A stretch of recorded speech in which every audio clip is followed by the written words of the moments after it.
8 de febrero de 1939. Frontera con Francia.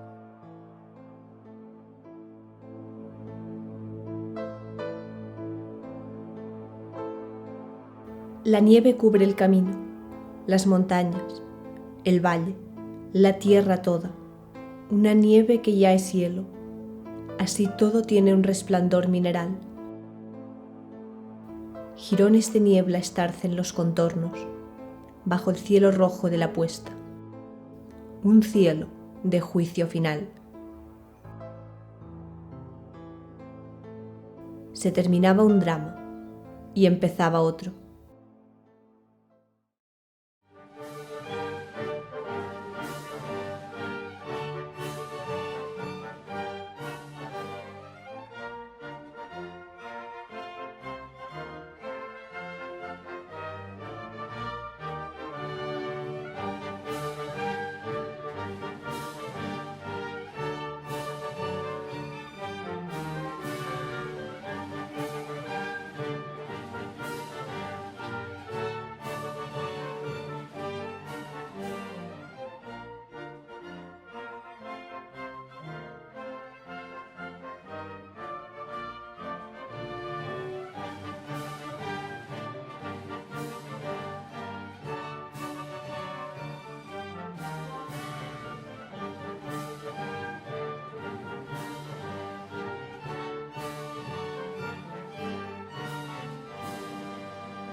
En abril de 1938, los nacionales habían conseguido dividir en dos el territorio que estaba en manos de los republicanos.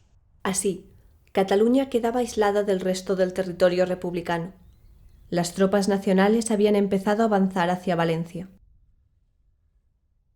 En Cataluña, la línea de frente la marcaban los ríos Segre y Noguera Pallaresa por la parte noroeste.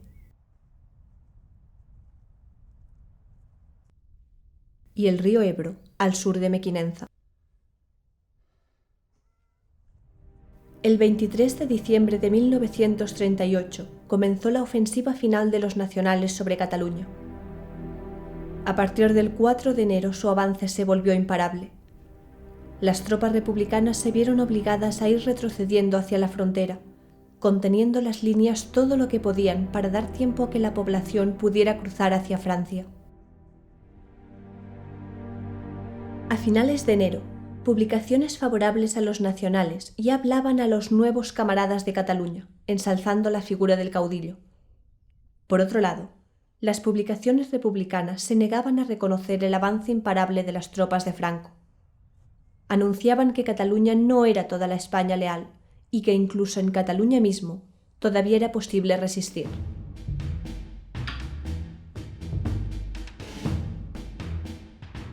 Después de la caída de Barcelona, aparecieron artículos en diferentes publicaciones republicanas denunciando la ayuda prestada a los nacionales por la aviación italo-germánica, así como la entrada de tropas extranjeras a la ciudad. Los nacionales, por otra parte, anunciaron que el capitán de la Legión del Cuerpo de Ejército marroquí había tomado posesión del ayuntamiento. El 1 de febrero, en el boletín de campaña editado por la Agrupación de Reserva de la 35ª División del Ejército Republicano, se desmentía enérgicamente que los dirigentes republicanos hubieran huido al extranjero. Se aseguraba, además, que todos continuaban en sus sitios luchando contra el fascismo. Pocos días después, el 5 de febrero, el presidente de la República, Manuel Azaña, el presidente de la Generalitat de Cataluña, Lluís Companys, y el presidente del País Vasco, José Aguirre, pasaron la frontera hacia Francia por el paso de Coll de Lly.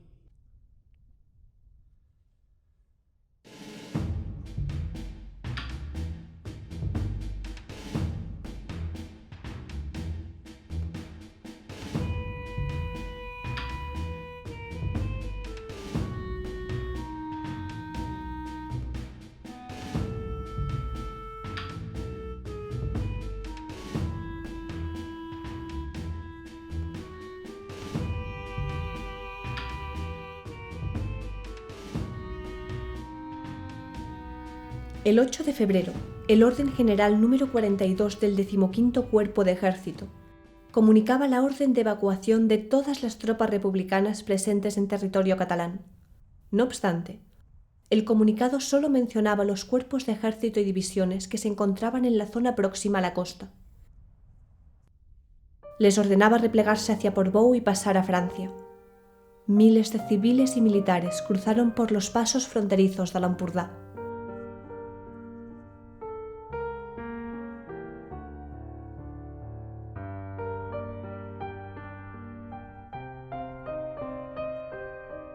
En Cataluña quedaba por lo tanto una bolsa republicana en la parte norte del territorio.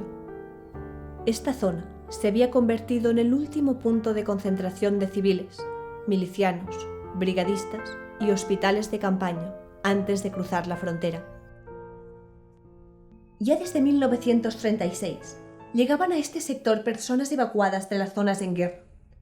Durante la guerra, se modificó la toponimia de algunos pueblos para eliminar los nombres que aludían al santoral. Para no generar confusiones, utilizaré los nombres actuales de los pueblos. Así, a mediados de diciembre de 1936, llegaron a Ripoll 104 niños y niñas provenientes de Madrid. En diciembre, en la población de Ribas de Freser, había 201 niños y niñas refugiados. A principios de febrero de 1937, en la comarca del Ripollès, llegaron 440 refugiados. De estos, 21 fueron ubicados en Sant Pau de Segúries, 57 en Camprodon y 22 en Molló. La afluencia de refugiados era constante. En noviembre de 1938, el municipio de Fontfreda de Ter, actualmente incluido en el municipio de Ripoll, había destinado 4 puntos para la acogida de refugiados civiles. El refugio de la Estación, la iglesia del Roig, actualmente colonia de Santa María de Ripoll, la colonia de Sant Quintín, actualmente incluida al municipio de Campdevànol, y en 5 pisos de habitación de la población.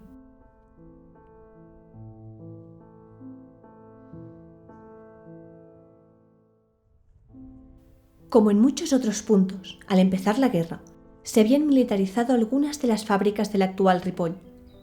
La sede que la Hispano-Suiza había adquirido en la población se colectivizó y empezó a producir, bajo el nombre de SAF número 9, motores para la aviación.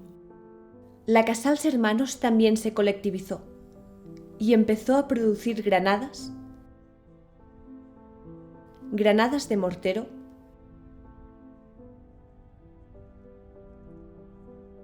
granadas de fusil y proyectiles antitanque.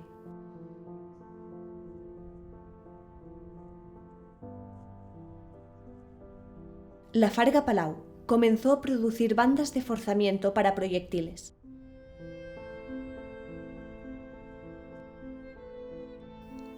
Los talleres Puigmartí también produjeron material bélico.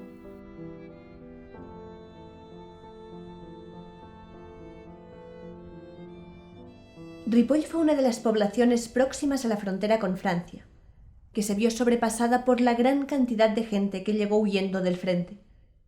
Así, de los 7.418 habitantes que había el 30 de abril de 1936, se pasó a 9.301 el 1 de octubre de 1938.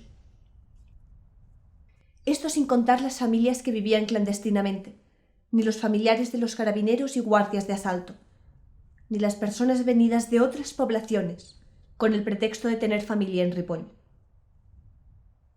El frente cada vez se encontraba más próximo, y esto hacía que también cada vez llegaran más heridos.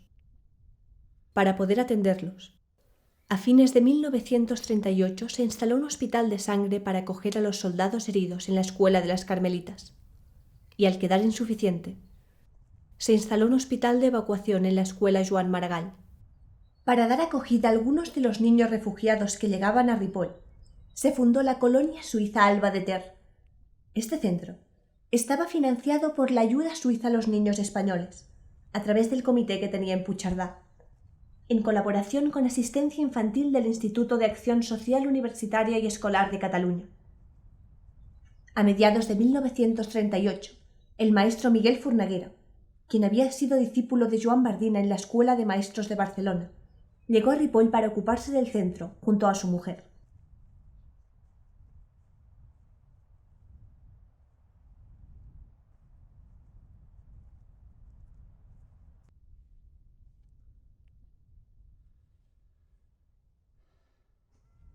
En 1931, al declararse la Segunda República Española, Miguel Fornaguera estaba trabajando en Colombia, país en el que vivía desde hacía tiempo. No obstante, decidió volver a España junto a su mujer y a sus hijos, ya que pensaba que con la República cambiaría el sistema educativo. Él, en Colombia, formaba parte del Gimnasio Moderno, una escuela donde se seguía el lema de educar antes que instruir. Fornaguera creía en una sociedad con universidades populares, cooperativas de trabajo en el campo y fábricas donde el obrero tuviese poder de decisión. Estos eran los ideales por los que muchos luchaban, y los que los diarios y revistas republicanos recordaban incesantemente como bases de la nueva sociedad. En Ribes de Freser, una población próxima a Ripoll, se publicaba el diario Pluma Libre, en el que en diversos números recordaba que las bases de la nueva sociedad tenían que ser, entre otras, el reparto de las riquezas y la libre circulación. Fornaguera describe que él, en Alba de Ter, se encontraba cerca de los Pirineos, en una antigua residencia señorial entre prados y bosques, dirigiendo una colonia de 155 muchachos, hermanos y hermanas de unas mismas familias, que van desde los 3 a los 18 años. En varones no pasan de los 14, ya que los de 15 años quedaron en Asturias para ayudar a la defensa de su tierra. Además de niños y niñas asturianos, también se encontraban en el centro niños de Madrid, del País Vasco y algunos de catalanes. El centro Alba de Ter se encontraba en Rama, actualmente una finca privada, propiedad del conde del Valle de Marlés y barón de Eroles. El propietario no ha dado permiso para grabar. La colonia recibió alimentos procedentes de Colombia, enviados por el Comité Pro Defensa República Española, de Santa Marta. Fornaguera, en una carta de agradecimiento, pedía si le podían mandar más plátanos secos para tener provisiones para el invierno. No obstante, antes de que se terminara el frío, tuvieron que abandonar el centro. Ante el avance nacional, la colonia tuvo que ser evacuada. El 27 de enero, una chica del Socorro Rojo Internacional les transmitió la orden. Para evacuar, solo disponían de un autocar de 40 plazas. En el centro, entre niños y personal, eran 160 personas. El conductor del autocar se comprometió a realizar 3 viajes para sacar a todos los niños de la colonia. Pese a las complicaciones, cumplió con su palabra. Evacuaron por la ruta más larga, pasando a Francia por Figueras, ya que supusieron que tanto en Collares como en Puigcerdà, los pasos más próximos, habría nieve. Tan solo un día antes de que el último grupo de niños abandonara la colonia, en Ripoll hubo un bombardeo, donde seguramente murió la chica del Socorro Rojo Internacional.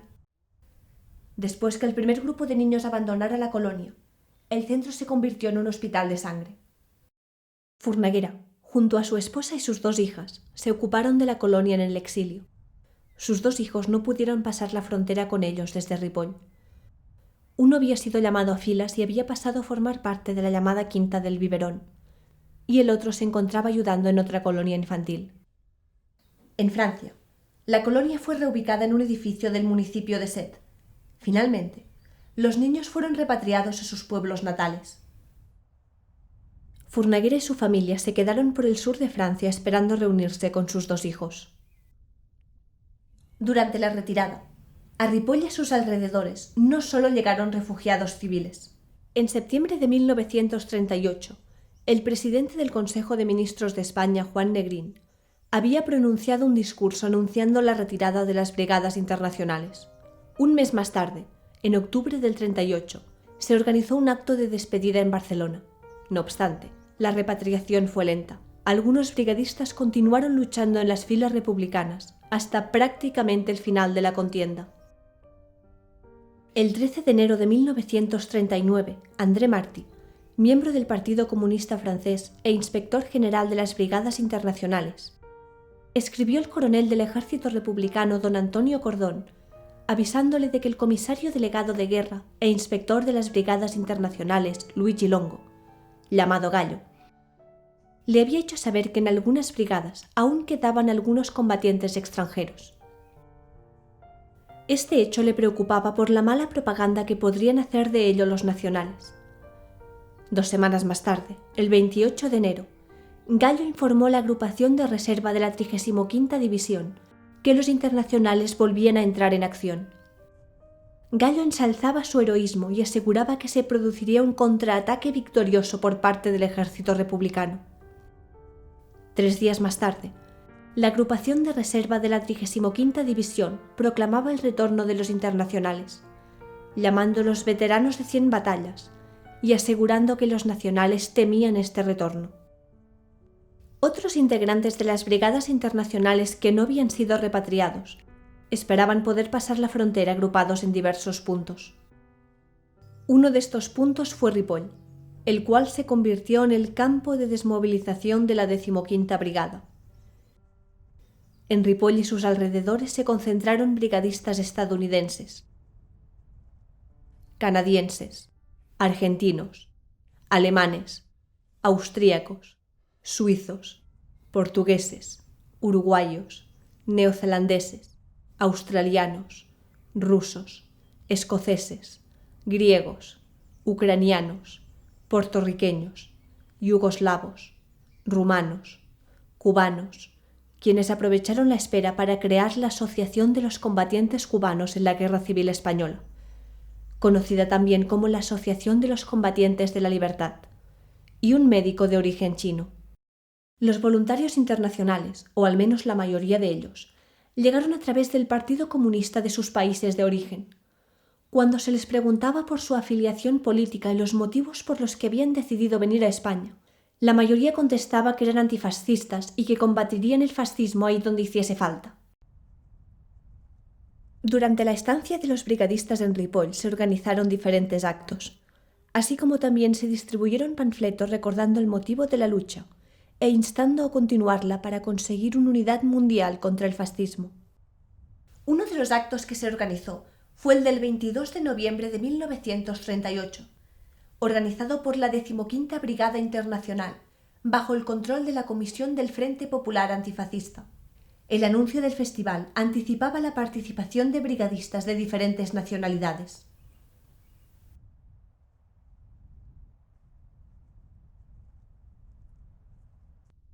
El encargado de la organización fue Archie Brown, un brigadista norteamericano que había ayudado a establecer la base de Ripoll para los brigadistas que esperaban ser repatriados. El desorden que reinaba en el ejército en retirada y en los numerosos comités y comisiones provocó que la organización del festival topara con numerosos obstáculos, como por ejemplo obtener el permiso para retirar sillas del local y poder así organizar un baile, o conseguir pintura para hacer los carteles anunciando el acto. Durante el mismo mes de noviembre de 1938, también se hizo un acto conmemorativo por los 2 años de la muerte en el frente de Madrid del anarquista Buenaventura Durruti. Fue un acto multitudinario, ya que en octubre de 1936, cuando el frente aún parecía lejano, había muerto el primer miliciano procedente de Ripoll, un joven de tan solo 19 años, integrante precisamente de la columna Durruti. Esta muerte afectó al pueblo. El ayuntamiento cedió un nicho del cementerio para que se le pudiera enterrar en él, y el 24 de octubre, el Partido Esquerra Republicana de Catalunya, de Ripoll, propuso convertir la excapilla del cementerio en un panteón dedicado a este soldado. Además, en noviembre de 1936, 25 milicianos procedentes de Ripoll y alrededores formaban parte de la columna Durruti. Entre ellos había como mínimo 2 milicianas. Desde las publicaciones anarquistas de la CNT-FAI de Ripoll, se animaba a construir una sociedad igualitaria, donde todos y todas tuviesen los mismos derechos y deberes. Algunos grupos de brigadistas a menudo se acercaban a la colonia infantil Alba de Ter. El maestro Furnaguera lo recordaba en sus escritos como unos idealistas los unos y como unos aventureros los otros, y añadía que ninguno era gente vulgar. A finales de 1938, además del acto oficial en Barcelona, en Ripoll, como en otras poblaciones, se llevó a cabo un acto de despedida a las brigadas internacionales, organizado por la Comisión Popular pro homenaje a las brigadas internacionales. El acto se desarrolló en diferentes puntos del pueblo.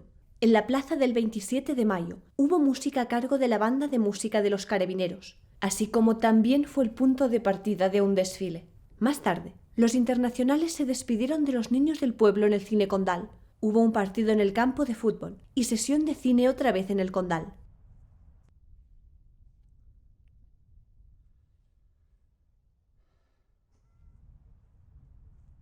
Prácticamente todos los brigadistas pudieron dejar Ripoll en diciembre de 1938. Los integrantes de la brigada Abraham Lincoln pudieron pasar la frontera en tren vía Puigcerdà el 2 de diciembre de 1938.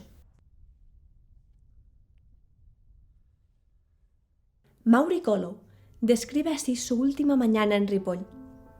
Un suave viento soplaba la neblina lejos de las montañas.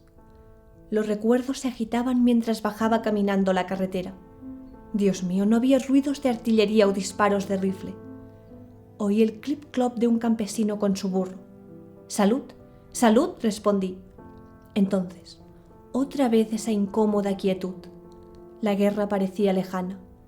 Mis pensamientos estaban con los camaradas que no podrían volver. Qué afortunado que era de estar vivo, y qué triste sentimiento al abandonar España. Pero la guerra no estaba tan lejos. En el momento de cruzar la frontera, aparecieron aviones franquistas sobre Puigcerdà. Collow escribe: «No había nada que nosotros pudiéramos hacer. Miré hacia España, la España que había llegado a querer.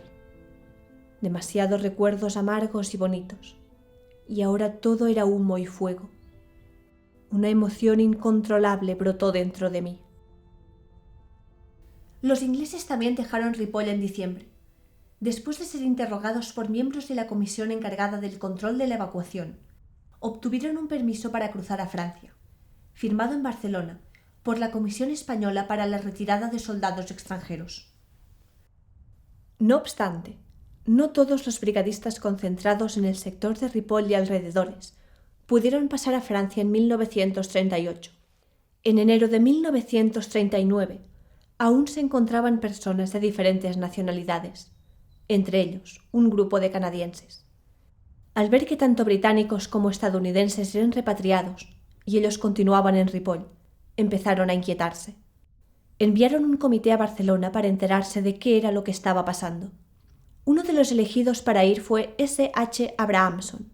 Abrahamson dice sobre su encuentro con André Marty, inspector general de las Brigadas Internacionales. Nos llevaron a la oficina de André Marty. Su acogida fue más que glacial. Estaba enojado. Nos gritó y amenazó, y nos dijo que los comités no estaban reconocidos en el ejército. Después de estudiar las hojas de servicio de cada uno de los brigadistas que había ido a verle, les dijo que era el gobierno canadiense el que estaba poniendo obstáculos a su repatriación. Convencidos por las palabras de Marty, decidieron escribir a sus familias en Canadá para que presionaran al gobierno. Finalmente se organizó la repatriación. Un reducido número de voluntarios no consiguió el permiso de entrada a Canadá, al no poder demostrar que eran residentes legales de este país. Los problemas de repatriación los tuvieron porque algunos sectores creían que eran mercenarios y comunistas, que causarían problemas al país.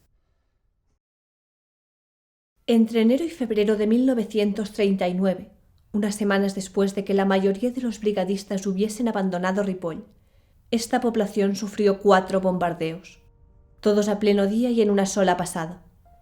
El primero fue contra la estación de ferrocarril, y con un total de entre 20 y 25 bombas lanzadas. Al día siguiente, con el mismo objetivo, 5 aviones lanzaron entre 30 y 40 bombas. El día 25 de enero, 6 aviones bombardearon por tercera vez.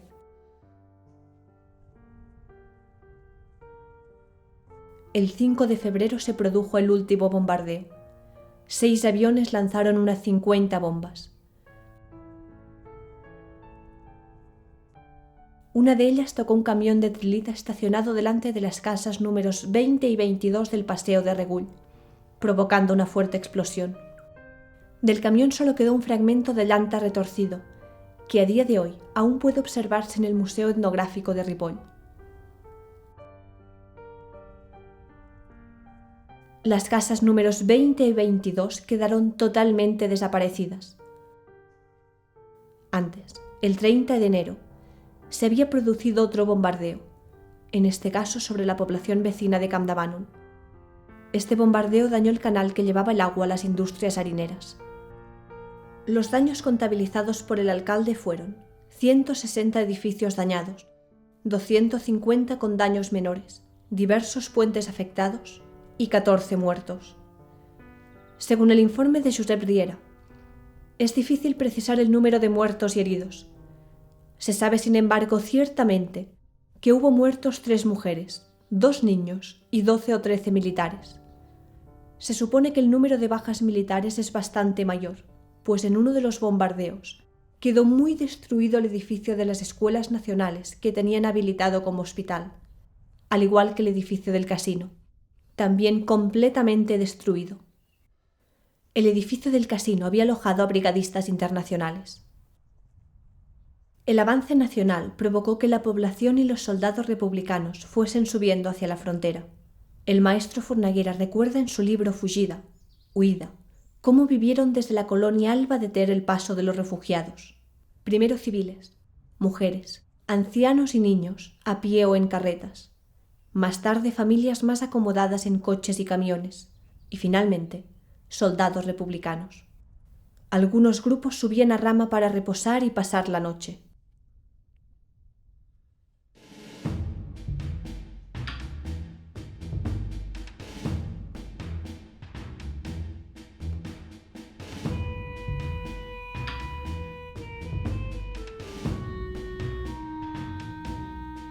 El 9 de febrero, los nacionales ocuparon San Joan de las Abadesses.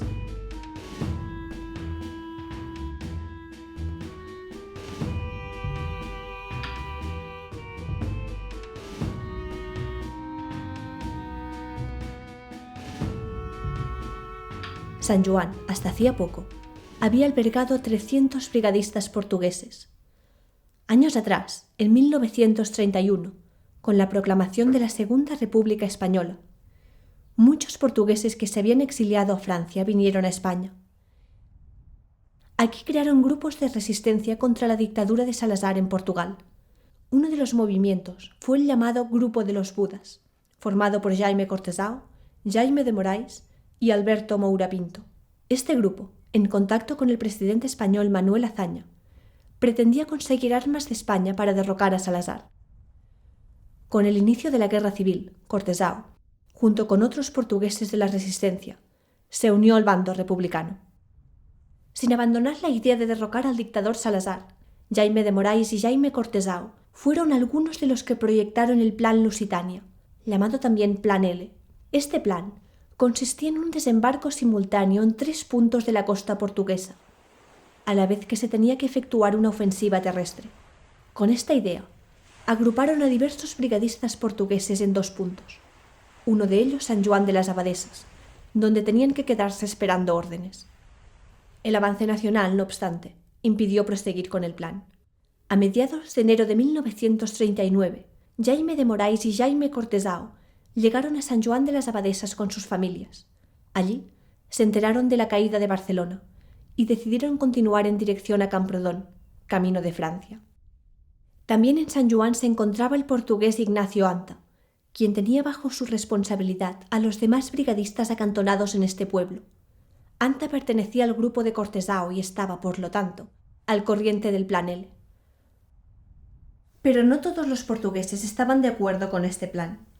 Uno de los acantonados en el pueblo escribió en diciembre de 1938 una carta a André Martí informándole que algunos oficiales portugueses, de acuerdo con otros oficiales españoles, querían formar una unidad militar para combatir en Portugal. El brigadista hacía saber a Martí que, a pesar de que estaban dispuestos a toda acción concreta y real para la libertad de su pueblo, él y otros portugueses no estaban conformes en embarcarse en una aventura de ambición personal o de partido. Finalmente, con el avance nacional, también Anta y los demás brigadistas portugueses que se encontraban con él marcharon dirección a Francia. Tanto en Ripoll como en San Joan de las Abadesses los republicanos, durante su retirada, incendiaron diversos edificios que no querían que cayesen en manos de los nacionales. En Ripoll se incendiaron diversas fábricas. y se hizo una voladura de todo el material de guerra acumulado en la estación de tren para que los nacionales no se lo quedasen. En San Juan, además del incendio de algunas fábricas, el 7 de febrero se saqueó una sucursal de Banco de la Población y para retrasar el avance de los nacionales, se voló el puente que permite el acceso a la población. El mismo día 9 de febrero los nacionales llegaron a la entrada de Sant Pau de Segúries, población que da entrada a la zona de la Vall de Camprodon, último sector republicano en el que se habían ido replegando civiles y militares. Un gran número de personas se encontraba en el valle camino de Francia. Al ser tocar França, van dir ui, ja ens van avisar, ja per la ràdio avisaven. La mare va fer una olla grossa que en deien rebaixinat, perquè per la reculada va posar al carrer València, anava ple de gent, molts demanaven per dormir, altres demanaven per menjar, i el meu pare, aquí a la botiga d'aquí al carrer València, hi teníem el taller darrere. I va dir, saps què faré amb nosaltres? Diu, mirarem de trobar uns fardos de palla i vàrem estendre tota la palla al treballador. I allà van entrar refugiats a dormir. Des del balcó veiem passar aquí a la muntanya els soldats. Tots els soldats que marxaven cap a França. Una corró contínua de soldats i gent i de famílies i, bueno, va ser horrorós.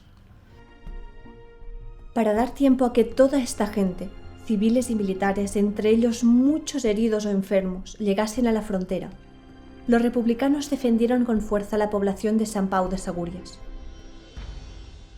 Ens trobem al Gessal de Dalt. És una de les posicions defensives de la població de Sant Pau de Segúries. Tot el que és la part nord de Sant Pau de Segúries està ocupada pels soldats republicans que estan creant aquesta defensa.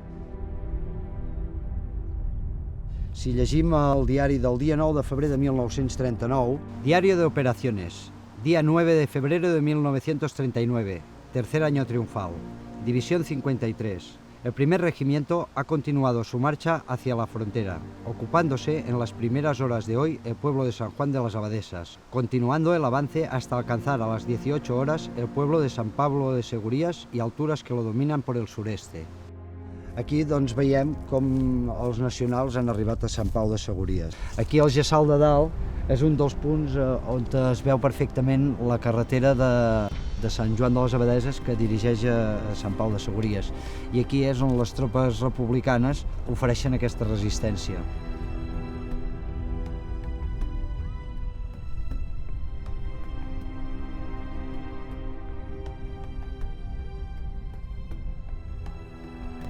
Si ens fixem en el diari d'operacions del dia 10 de febrer de 1939, comenta que la Divisió 53, el primer regimiento ha continuado limpiando de enemigos la zona del Alto Ter, en la que ofrece alguna resistencia para dar tiempo a la evacuación de sus últimos elementos, observándose el paso de algunas facciones importantes de tropas a la altura del kilómetro 19 de la carretera de Camprodon.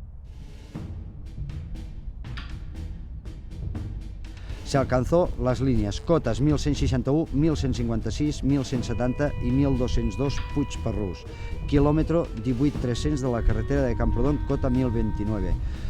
Totes aquestes cotes que ens comenta aquí en el diari d'operacions són aquestes cotes que havien estat posicionades prèviament als republicans oferint aquesta resistència. Després d'aquest dia de combat entre els republicans i els nacionals aconsegueixen fer-se amb totes aquestes cotes, dominar les parts altes de les muntanyes i així es poder intentar entrar a lo que és a la població de Sant Pau de Segúries. Si contrastem la informació del diari dels nacionals amb la Vanguardia del dia 11 de febrer, que comenta el parte d'operacions del dia 10 de febrer, veurem que hi ha una diferència molt gran entre la informació real i la informació que ens donen els diaris. Així, el diari del dia 11 de febrer ens diu: el avance Avance del parte de operaciones correspondientes al día de hoy, 10 de febrero de 1939, tercer año triunfal. Nuestras tropas continúan sin descanso la liberación de la pequeña parte de Cataluña próxima a la frontera francesa que aún no ha sido rescatada por los soldados españoles. Durante la noche pasada fue ocupado Camprodon, de gran importancia militar, y el día de hoy se ha llevado a cabo la ocupación de Planas, Planolas y otros pueblos y posiciones próximos a Toses. También ha sido alcanzada la frontera en otro punto importante con la ocupación de la ciudad de Puigcerdà. El enorme desastre de las tropas rojas sigue acusándose en todas las carreteras y caminos donde se encuentran abandonadas grandes cantidades de armas, municiones, efectos y material de toda clase, imposible de detallar por su número y diversidad. Veiem la diferència entre el que és el parte d'operacions dels nacionals i el diari. És a dir, el parte d'operacions sí que ens explica la dificultat que tenen les tropes nacionals per entrar a la vall de Camprodon, que encara el dia 10 estan a Sant Pau de Segúries, i en canvi el diari ens fa l'esment de que ja s'ha arribat a Camprodon i ja han arribat a dalt la frontera i la guerra a Catalunya ha acabat. Això, evidentment, no és veritat. A partir d'aquest sector on ja comencen les tropes republicanes a agafar el camí direcció Camprodon. Des d'aquest punt és des d'on han fet molta de la resistència. El propi diari del dia 11 de febrer de 1939 ens comenta que la Divisió 53, durante el día de hoy, las fuerzas del primer regimiento lograron ocupar el pueblo de San Pau de Segúries y alturas que lo dominan por el norte, llegando hasta el kilómetro 22 de la carretera de Camprodon. Un tabor de tiradores de IFNI de la División 54, agregado al regimiento que opera, alcanzó el vértice del Pau. La progresión se efectúa lentamente por la resistencia que ofrece el enemigo, que protege la retirada de grandes núcleos y por las dificultades del terreno.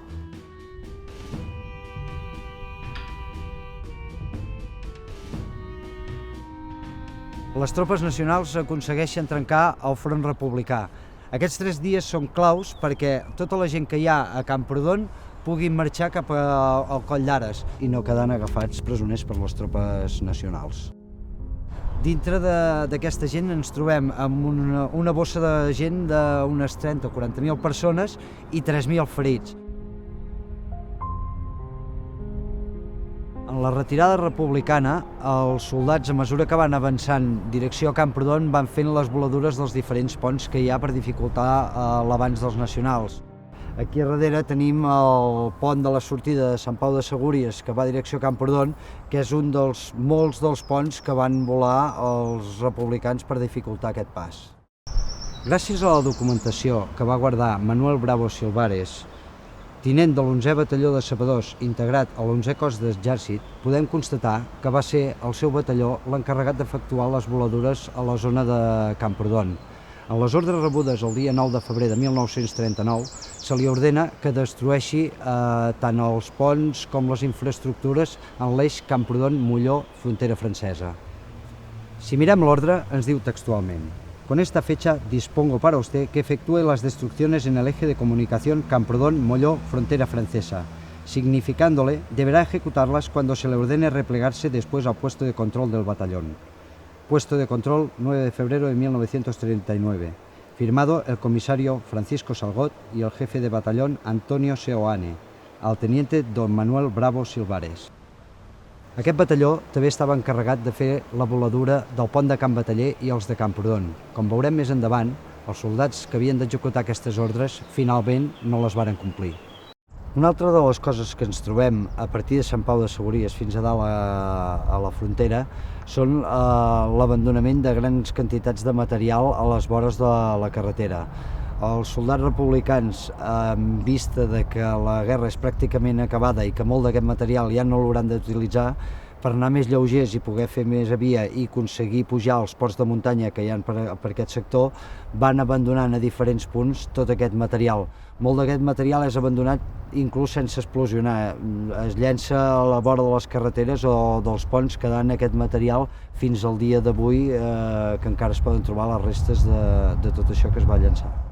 El que més es troba són les granades de qualsevol tipus o bé projectils de morter des de 50 mil·límetres o 81 mil·límetres o inclús projectils d'artilleria de diferents calibres.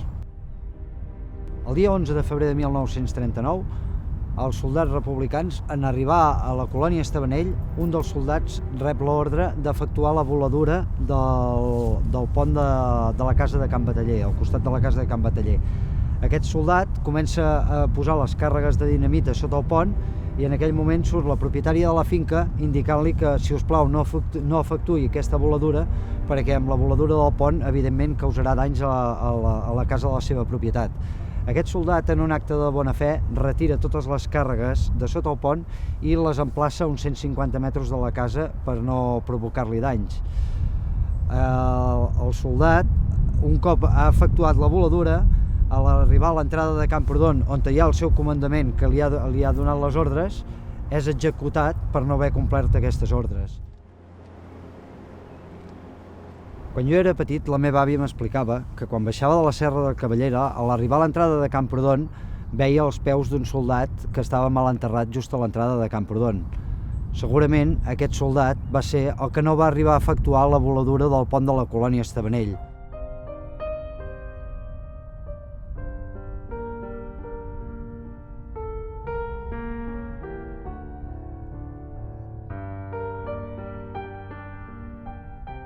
Esta población da entrada a dos valles, el del río Ter y el del río Ritort.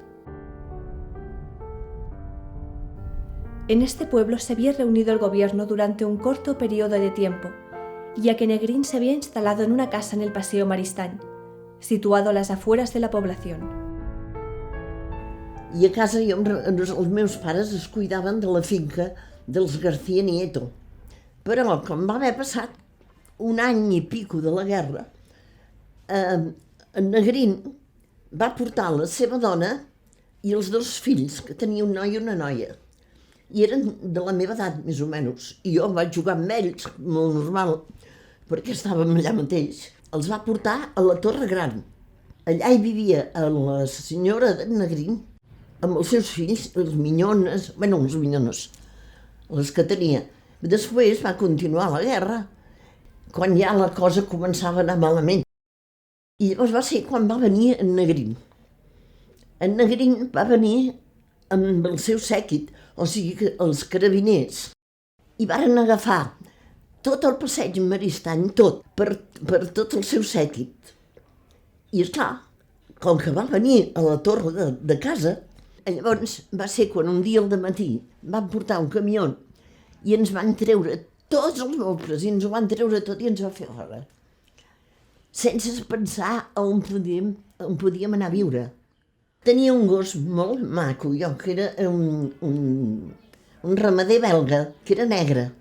Però com va venir Negrín, esclar, jo me'l vaig endur el gos. Però aquell gos, com que estava acostumat a estar allà, va tornar a marxar.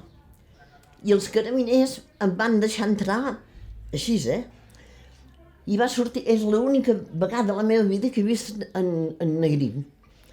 Va sortir, era un senyor que anava tot vestit de negre amb un sombrero, i em va dir, mira, si vuelve a venir el perro, no sé si m'ho va dir en castellà o en català, m'és igual, em va dir, si aquest gos torna a venir te'l matarem. I jo, era com si fos el meu germà. Li vaig dir, no tingui por que no vindrà pas més. Ja el vaig lligar sempre més, no va marxar mai més, no. Ell sempre més el vaig tenir aquí a casa. En Camprodon se habían improvisado hospitales para acoger a todos los heridos y enfermos que llegaban de otros hospitales, evacuados ante el avance del frente. I des d'aquí, d'aquest balcó, veiem passar els camions dels ferits que els portaven aquí a l'hotel Rigat.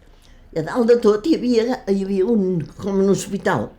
Hi havia molts ferits, I anàvem allà i una infermera molt trempada d'aquí a Camprodon va dir, en vez d'estar-nos aquí a jugar, entreu aquí a fer companyia a aquests nois. Nosaltres a aquesta edat també n'hi havia poder joves com ells. Tots ploraven, tots. Ferits, n'hi havia que anaven embenats, un quadre, I una cadira tocava l'altra, I un va dir, diu, Teresa, amb aquella noia, et demano una cosa, que no m'enterris a terra. ell va veure que tenia que morir. I sí, va morir a Camprodon. I la Teresa el va posar en un nínxol de casa seva. Varen portar 50, n'hi havia, Eren nens i nenes, i els van ficar en aquesta torre que t'explico, que se'n deia Can Fradera. I allà hi havia nens i nenes, jo hi anava a jugar, i en qualque lloc passeig Maristany, jugàvem tots.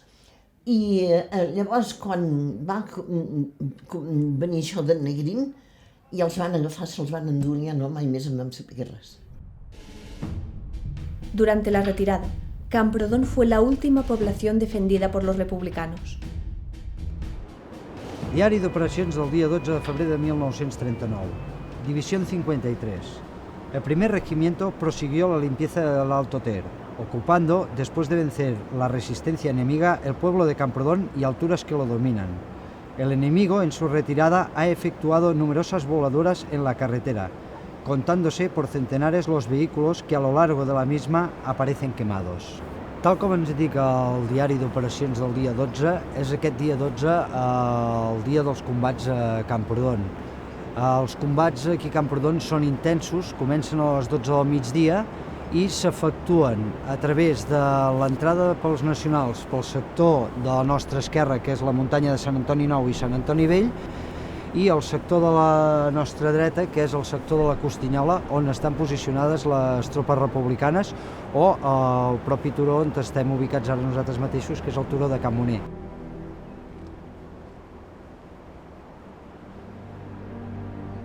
Des d'aquests punts de Can Moner de la Costinyola defensen els republicans i l'entrada dels nacionals, com dèiem, era el sector de Sant Antoni. Les tropes nacionals ubiquen les bateries d'artilleria a l'alçada de la colònia d'Estabanell en direcció a la Costinyola, que és on estan posicionades les ametralladores.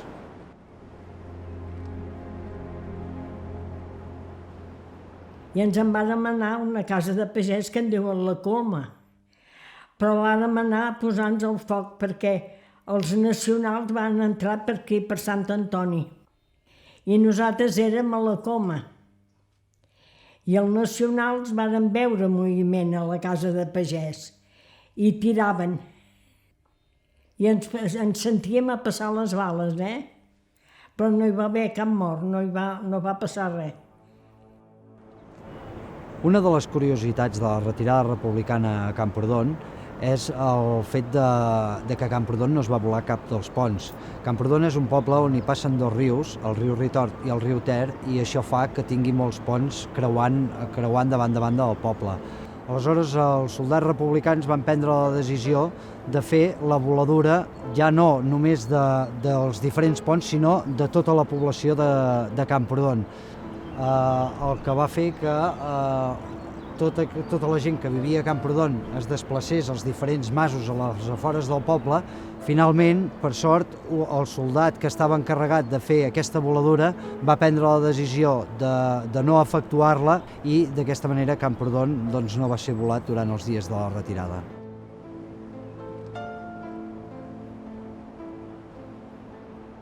Una de les cases on s'amaga la gent de Camprodon és la casa de Can Moner, on estan ubicats on són les habitacions i les corts de la casa i posant els matalassos a les finestres per protegir tant els infants com a les dones o la gent gran que s'han amagat a les pròpies cases. Els dos últims dies de la guerra, que nosaltres vam marxar del pis i ens vam anar a la casa de pagès d'aquí davant. I ens vam estar 2 dies a Can Moner, dormint a l'herba. Tot i que els nacionals fan servir l'artilleria, estan assabentats que les cases que hi ha a les proximitats de Camprodon estan plenes de civils. Aleshores, no disparen directament els canons d'artilleria contra les cases, però sí que ho fan en les proximitats, que és on els republicans han muntat les ametralladores fent servir una mica les cases com d'escuts i d'aquesta manera es protegeixen una mica dels trets de l'artilleria. Finalment, el mateix dia 12 de febrer, els soldats nacionals aconsegueixen trencar les línies defensives de Camprodon. Els soldats republicans en retirada ja es dirigeixen als sectors o bé a l'occidental a Setcases o al sector més oriental cap a la zona de Molló per passar al Coll d'Ares. De la casa de pagès, varen dir ja podeu baixar a Camprodon. I vàrem anar a casa meva, al carrer València. I vàrem obrir la botiga tancada. I va venir un militar allà. Jo vaig dir, ui, ¿de dónde sale usted? Quan el vaig veure em vaig posar les mans al cap, perquè el teníem allà a la casa de pagès. I va dir, no te preocupes, Teresina, perquè jo soy d'en Franco. Era amagat. I va portar un lletrero fet, molt ben fet, i el va posar allà a la porta. I deia, ocupado por sus legítimos dueños, aquell paper. I ens el va posar allà a la porta. Perquè el moro us feia molta por,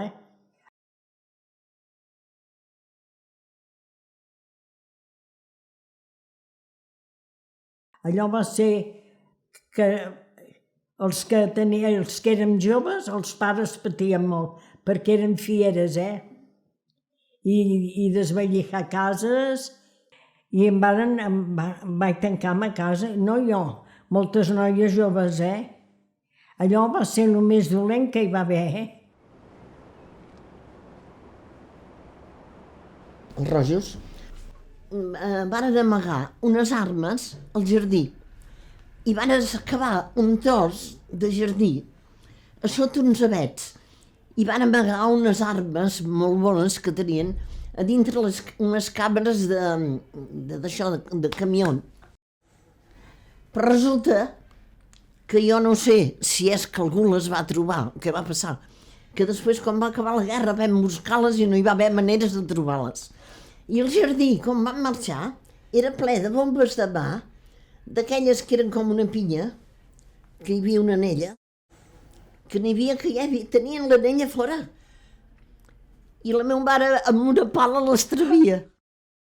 I van venir els de recuperació i li van dir no ho toqui, que li poden explotar.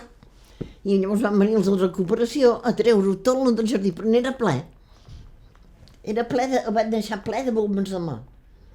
A la finca de Casas García Nieto hi havia una fossa molt gran que hi guardaven la terra del tenis i quan es tenia d'arreglar les pistes tenien la terra. I allò va quedar buit. Ho van omplir de màquines d'escriure i després el garatge estava ple de matalassos que havien anat a requisar de tots els això, matalassos, sofàs.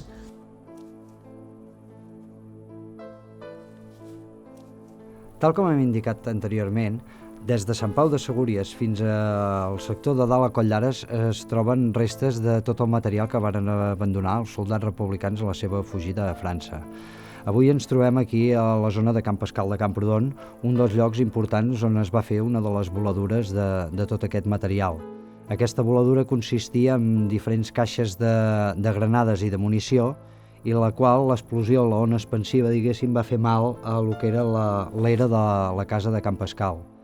Aleshores, acabada la guerra, el propietari d'aquí de la casa de Can Pascal, al no tenir diners per comprar el mallat per refer l'era, va decidir d'anar buscant tots els fusells que havien quedat abandonats aquí al seu sector.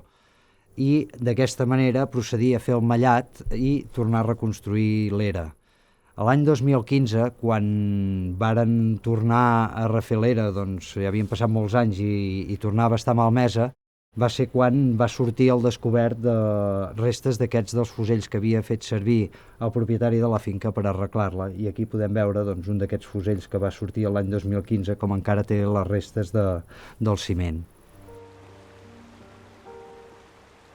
Encara a dia d'avui queden restes visibles d'aquells tràgics fets a la vall de Camprodon. Després dels forts aiguats que hi va haver l'any 1940, que varen malmetre bona part del passeig de la Font Nova, les autoritats del poble varen decidir refer-lo.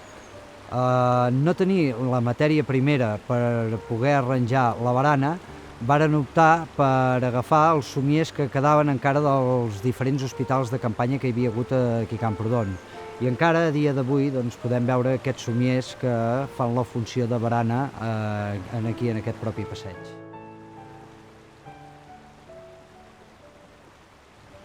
Una altra de les restes visibles és un dels arbres de la plaça Santa Maria.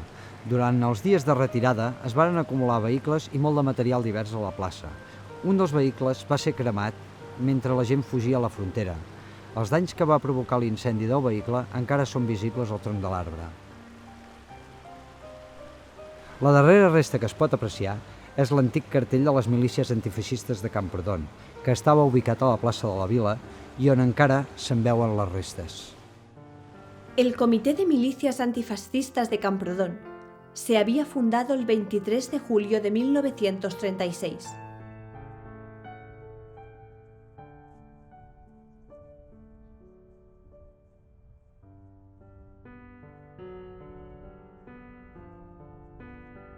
Setcases y Molló se convirtieron en las últimas poblaciones por las que pasaron los refugiados antes de entrar en Francia.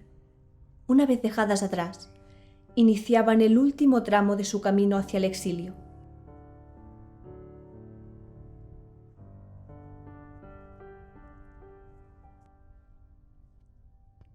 Parece que durante la guerra, la iglesia de Sant Sebastià de Molló había sido la sede del Comité de Milicias Antifascistas de la población. En su fachada, donde hoy en día se puede observar un repicado, había escritas las siglas de diferentes sindicatos y lo que parece decir Comité Reservas Frente Popular.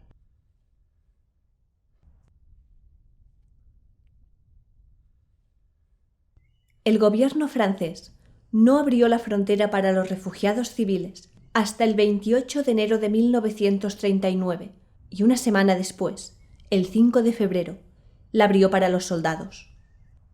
Y hacía tiempo, no obstante, que el gobierno francés mostraba su preocupación ante la posibilidad de que un gran número de refugiados llegase a sus fronteras. En abril de 1938, el ministro del Interior francés, Albert Sarraut, ya comentaba que se tenía que tener en cuenta la posibilidad de que el gobierno español favoreciera que la población que no podía contribuir a defender el país marchase hacia Francia. En enero de 1939, al ver que la resistencia anunciada por el gobierno republicano no frenaba el avance nacional, el gobierno francés temió que muchos refugiados llegarían a sus fronteras. Para tratar de evitarlo, propuso la creación de una zona neutral en el lado español de la frontera, donde todos los refugiados tendrían que quedarse. Francia propuso ayudar, junto con Inglaterra, proporcionando avituallamiento. Esta propuesta fue presentada tanto al gobierno fascista de Burgos como al gobierno republicano, siendo rechazada por ambos. El gobierno francés, en vista de esta negativa, y temiendo que debido a la gran cantidad de collados y pasos de montaña entre los dos países no podría evitar la entrada de refugiados, decidió establecer una zona vigilada militarmente en la frontera. A partir del 26 de enero, la Guardia Nacional Móvil, los gendarmes y los guardias senegaleses empezaron a vigilar la zona fronteriza, esperando la llegada de los refugiados.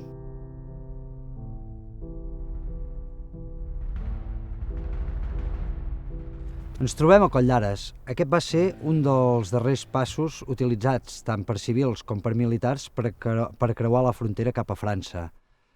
Podríem dir que també de la vall de Camprodon va ser el pas principal per creuar la frontera. Doncs la resta de passos eren passos de muntanya que només s'accedia a la frontera a través de corriols, però al pas del Coll d'Ares, al tenir la carretera, podien arribar fins aquí dalt amb els vehicles. El gran problema que van tenir tota aquesta gent que venien amb vehicles fins aquí dalt al Coll d'Ares va ser que a la part francesa la carretera no continuava.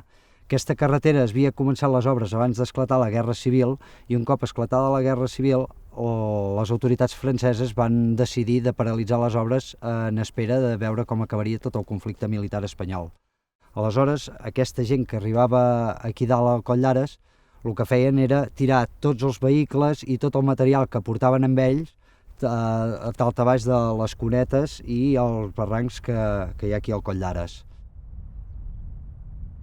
La imatge que va quedar de tot aquest material abandonat aquí a dalt al coll era una imatge, evidentment, dantesca de tot de coses abandonades dels civils, tant com material bèl·lic de pistoles, fusells i bombes de mà, les quals, doncs, moltes d'aquestes bombes de mà estaven tirades, havien creat, diguéssim, una mena com de polvorins on tots els militars ajuntaven les caixes de la munició i de les bombes per fer-les esclatar perquè els nacionals, quan arribessin aquí al coll, no poguessin aprofitar tot aquest material, així com els fusells també els destruïen abans de llançar-los a les cunetes de la carretera.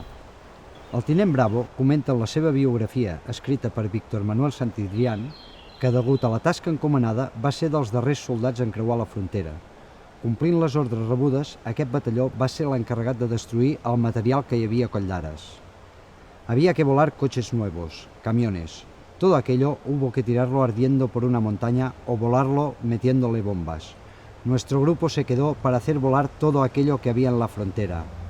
Había que hacerlos volar para que no sirviera para Franco. Aquí també podem veure, doncs, segons el diari d'operacions dels nacionals, doncs, el dia 13 de febrer, què és el que succeeix al Coll d'Ares. Diario de Operaciones, día 13 de febrero de 1939, tercer año triunfal.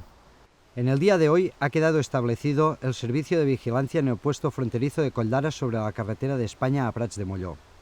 El enemigo, en su ida, ha destruido e incendiado cientos de camiones, muebles y efectos diversos y ha sacrificado innumerables caballos, mulos y ganado lanar que no pudo llevarse consigo. En Vilallonga de Ter ha dejado un hospital con 40 heridos rojos, 2 médicos, personal auxiliar y mucho material y medicamentos. En Camprodón ha dejado 2 hospitales sin personal pero con mucho material. Desde la frontera han visto nuestras fuerzas una formación en territorio francés como de 8 batallones rojos que eran revisados por su jefe a caballo. División 53. El primer regimiento terminó la limpieza del Alto Ter mediante la ocupación de Molló y alturas próximas a la frontera. El enemigo no ofreció resistencia, pero siguió efectuando voladuras en la carretera para conseguir su total destrucción y la del armamento y material en ella acumulado. También sacrificó numerosos caballos y rebaños de ganado lanar ante la imposibilidad de llevárselos consigo. Una de les coses que s'aprecia molt bé amb aquest document és que tots els animals, el bestiar que portaven tant els civils com els militars, no es va poder traspassar a França pel tema de les malalties. Aleshores van quedar tots aquests animals per aquí a la zona del Coll d'Ares, molts d'ells van haver de ser sacrificats i d'altres van quedar totalment abandonats aquí a aquestes muntanyes. Dintre del que és tot aquest material abandonat aquí a la vall de Camprodon, que s'ha anat recollint els darrers 30 anys, es poden trobar molt de material diferent, tant d'ús civil com militar, i tot aquest material va quedar abandonat aquí a la vall de Camprodon.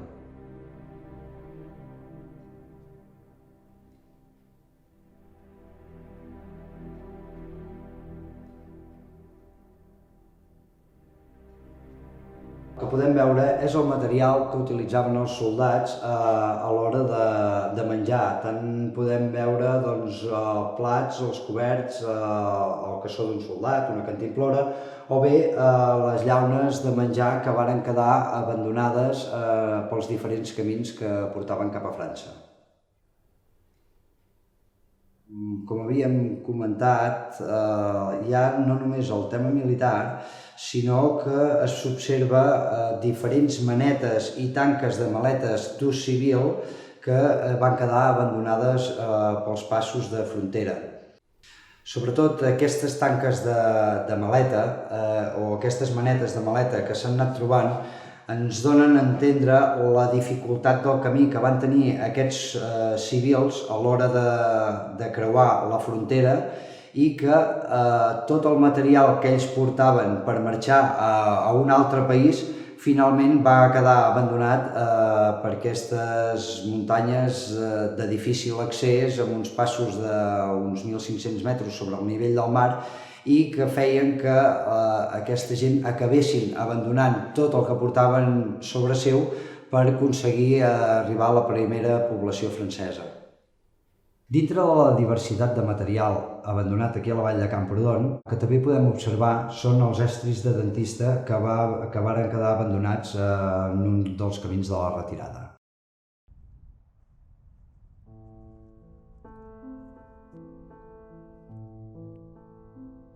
El preso nacional Fernando Parada Viejo, quien junto con otros había sido conducido a la frontera por sus guardias, miembros del ejército republicano que ante la desbandada general no sabían qué hacer con los presos que custodiaban, describe así una noche en la frontera.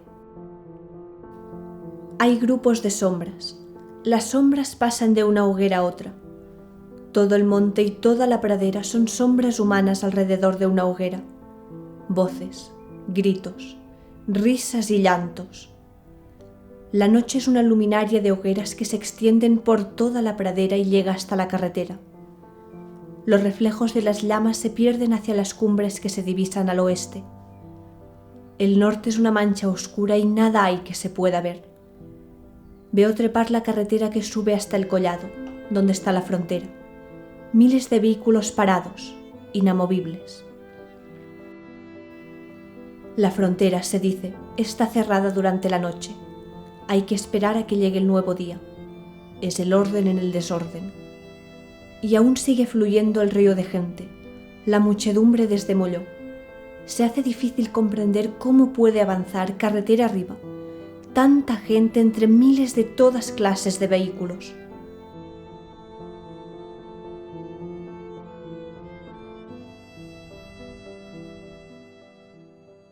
La Maria era molt amiga dels meus avis, és molt amiga dels meus avis. També per conseqüències amiga de la meva mare i per conseqüències amiga meva. La Maria vivia a Manresa i amb la seva família, amb la seva mare, l'Agustina, el seu pare l'Ignasi, el seu germà Joan i el seu oncle també Joan. Arriba el gener del 39, van marxar amb un camió, hi havia moltes persones dintre el camió o no gaires? No gaire. No éreu gaires persones. Doncs vau arribar fins a Camprodon amb cotxe, amb el camió, i un cop a Camprodon vau seguir caminant. I el seu germà era molt petit, tenia 8 anys, es porten 9 anys amb la Maria. I la Maria, a part de la seva càrrega emocional que podia ser travessar tot Catalunya per anar fins a França, a més va intentar ajudar amb el seu germà a fer-li el més lleu possible aquesta travessia. Tal com ens indica el diari d'operacions del dia 13 de febrer, ens posa que a Camprodon han quedat 2 hospitals sense personal però amb molt de material. Aquests hospitals, que van ser abandonats a partir dels dies 10, 11 i 12 de febrer, abans que arribessin els nacionals, aproximadament hi havia uns 3.000 ferits. Aquests 3.000 ferits van haver de ser transportats en vehicles fins aquí dalt al Coll d'Ares. El problema va estar que quan van arribar a Coll d'Ares la carretera no continuava a dins de França, tal com comentàvem abans. Aleshores, els soldats republicans van començar les obres per obrir la carretera que anava des del Coll d'Ares fins al Coll de la Guilla, que era el punt on els francesos havien deixat la carretera a mig fer. Aleshores, van arribar les autoritats franceses dient que es havien de paralitzar les obres d'aquesta carretera, ja que no volien que hi hagués una carretera que comuniqués els dos països. Finalment, tots aquests soldats ferits van haver de ser transportats en camilles pels corriols de muntanya que arribaven fins a Prats de Molló.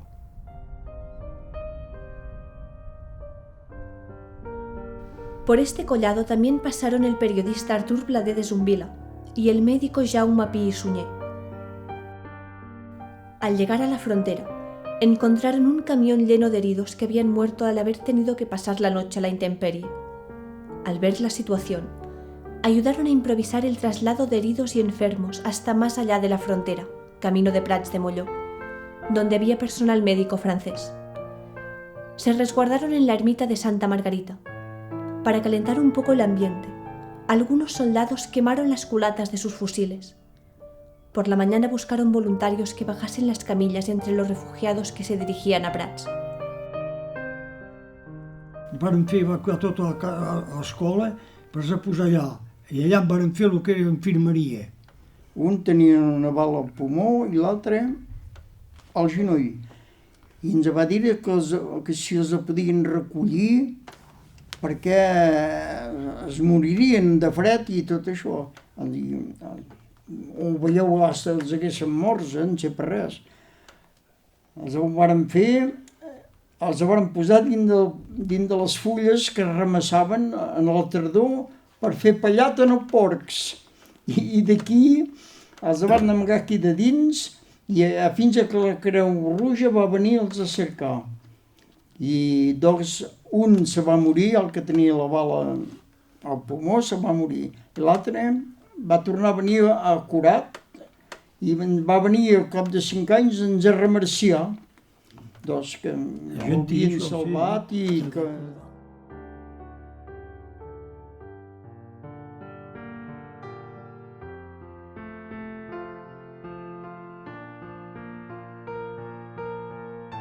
Ens trobem al sector del Pla de l'Espinàs. Aquest punt va ser on es varen baixar els ferits des de dalt a Coll d'Ares per fer-los les cures necessàries a fi de poder agafar el camí que baixava des de la zona del Coll d'Ares fins a la població de Prats de Molló. Aquí a la meva esquerra es pot veure encara el camí que es va utilitzar durant aquells dies del mes de febrer per arribar, com us deia, a Prats de Molló.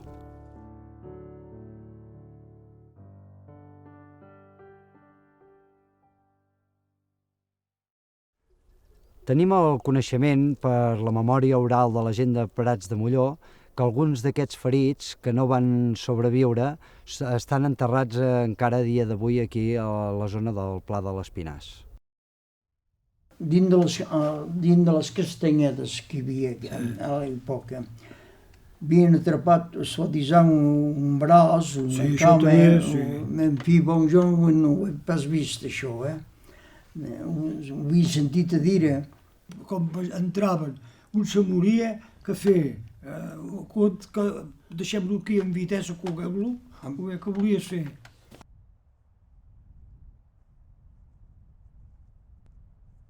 El portugués Jaime Cortesao también se unió a la gran masa de gente que avanzaba hacia la frontera. Salió de Molló en un pequeño grupo, donde también iba su compatriota Jaime de Moraes, los dos acompañados de sus familias. El frío y la nieve hicieron que tuvieran que detenerse en una masía antes de llegar a Coll d'Ares. Allí fueron acogidos junto a otros refugiados. Pasaron la frontera con una carreta donde llevaban sus pertenencias. La nieve y el terreno irregular, no obstante, hicieron que ésta volcase y cayese por un barranco. Cortesao, de 50 años, perdió el trabajo acumulado durante 20 años. El paso más oriental de la zona fue el del Collado de Malrem. Este fue utilizado por los refugiados que venían de la comarca vecina, la Garrocha. Los que pasaron por este collado venían de recorrer un largo trayecto pasando por las poblaciones de Olot, Oix, Baget y algunos Rocabruna. Joan Ardèvol lo recuerda.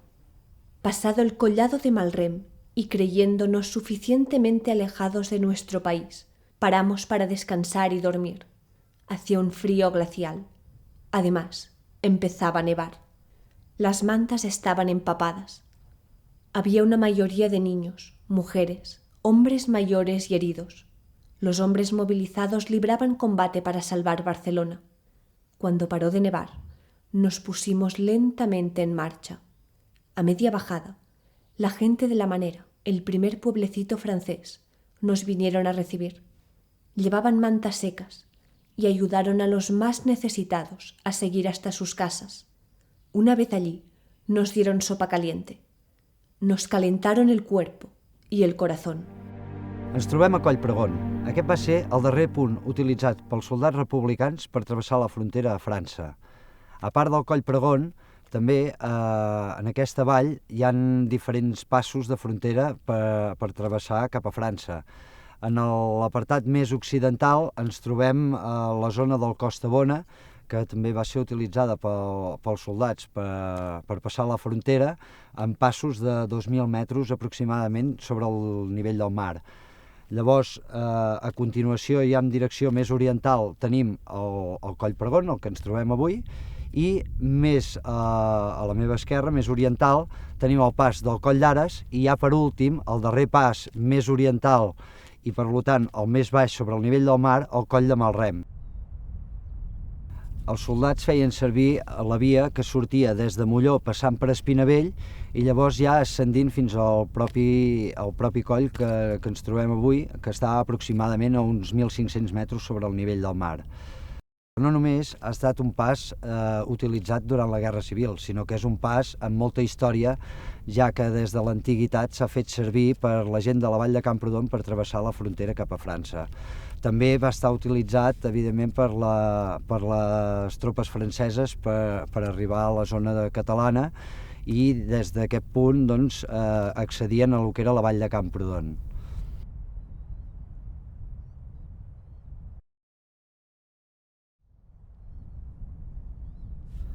Tal com dèiem abans, el Coll Pregón va ser el darrer punt utilitzat pels soldats republicans per travessar la frontera i així ens ho indica en Tísner amb les seves memòries. Els comunicats, les informacions divulgades per Franco afirmen taxativament que el dia 10 de febrer de 1939 Catalunya havia quedat definitivament ocupada. Això no és veritat i puc provar la meva asseveració amb la premsa coetània dels Pirineus Orientals. Els diaris del dia 12 de febrer anuncien que el Coll Pregón ja a punt de passar a França el grup dels darrers combatents republicans que s'han oposat amb les armes als militars pràcticament victoriosos i en les notes de darrera hora del dia 14 comuniquen que han travessat la frontera pel Coll Pregón els 247 homes de la 60 Divisió, la darrera que surt de Catalunya. Havíem arribat a la cresta pirenaica a 3:45 de la tarda. La banda de la serralada que dona al sud, tot el dia sota el sol, tenia el terra ben sec, amb la neu totalment fosa. 247 homes, resta de 50 companyies o 12 batallons o 3 brigades mixtes o una divisió d'infanteria de xoc, que vam entrar en terra oficialment francesa per l'aiguavés pirinenc de la cara al nord on mai no toca el sol, cobert de neu gelada. A les 5 de la matinada del dia 14 de febrer de 1939, els gendarmes que ens esperaven ja ens havien desarmat i fet formar a la carretera de la Presta. Així doncs, Tísner ens confirma que no és el dia 13 de febrer de 1939 el darrer dia de la Guerra Civil a Catalunya, sinó que no és fins al dia 14 de febrer de 1939 que travessa l'últim soldat republicà per la frontera del Coll Pregón. El día 15 de febrero los nacionales entraron de forma simbólica en Setcases, donde no encontraron resistencia. Ens trobem al Centre Cultural de Cal Marquès de Camprodon, on actualment s'estan portant a terme l'exposició del material abandonat pels soldats republicans en el seu èxode cap a França.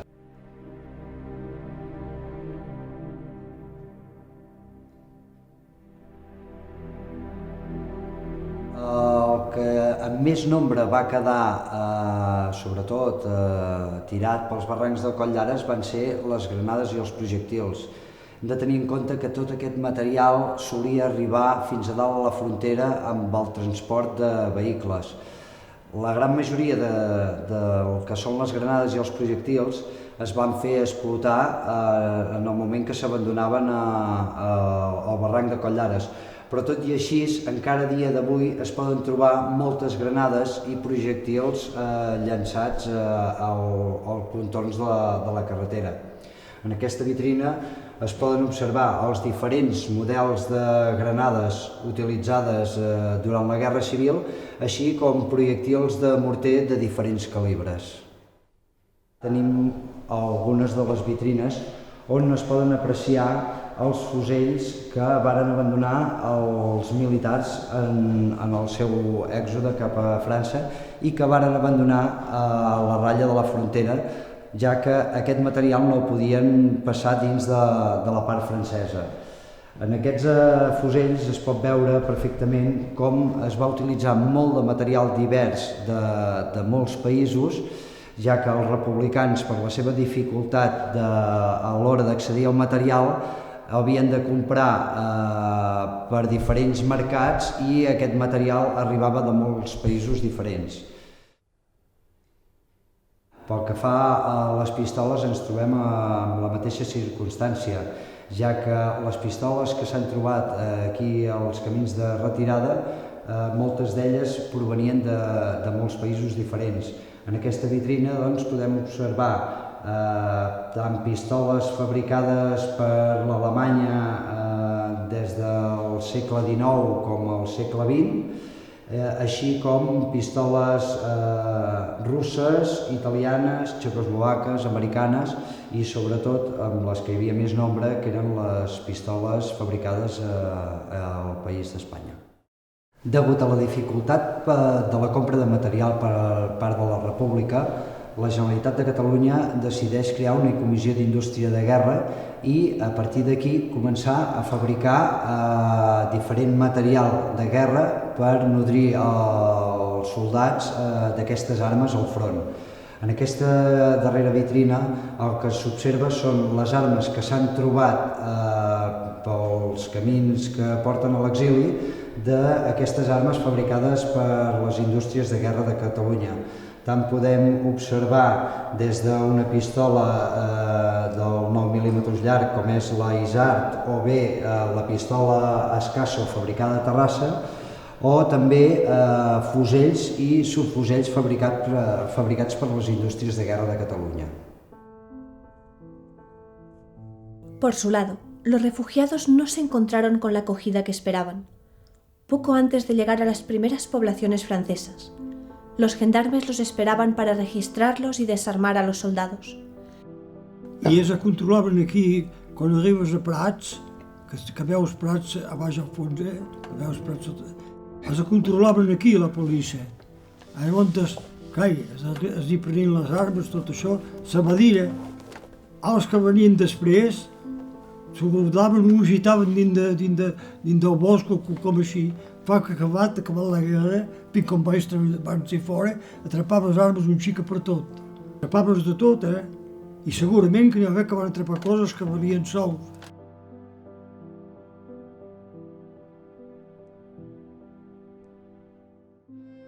La pequeña población de Prats de Molló, la primera que se encuentra una vez pasado Coldaras, se vio sobrepasada por la gran cantidad de refugiados, unos 100.000, que llegaban de España, muchos necesitados de atención médica. Van arribar a Prats de Molló, a la frontera amb França, el dia 13 de gener. I pel que sembla, quan van arribar no hi havia molta gent a la frontera encara.